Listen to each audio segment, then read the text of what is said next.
नमस्कार शेतकरी मित्रांनो, हे पाहू शकता तूर आहे. पाणी लागून असं वाळत गेलेली तूर आहे. हे पाहू शकता तुम्ही.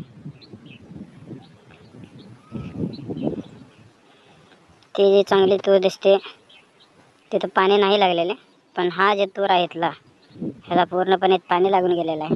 सगळ्यांना म्हणतात शेतकऱ्याचं आयुष्य चांगलं आहे. ह्याच्यामध्ये काय मिळतं शेतकऱ्याला तुम्हीच विचार करा. कुळवून नांगरून तण वेचून पेरणी केलेलं ही देखील मिळत नाही शेतकऱ्याला. ते पाहू शकता मित्रांनो. ही असली आहे शेतकऱ्यांची परिस्थिती.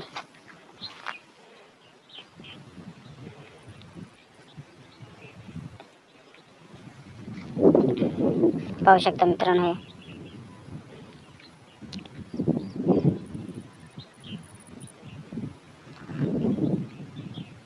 हा ब्लॉग जर आवडला असेल तर मित्रांनो चॅनलला लाईक करा, सबस्क्राईब करा आणि ह्याच्याबद्दल तुम्ही काही दोन गोष्टी तुम्ही कमेंटमध्ये सांगू शकता. नमस्कार मित्रांनो.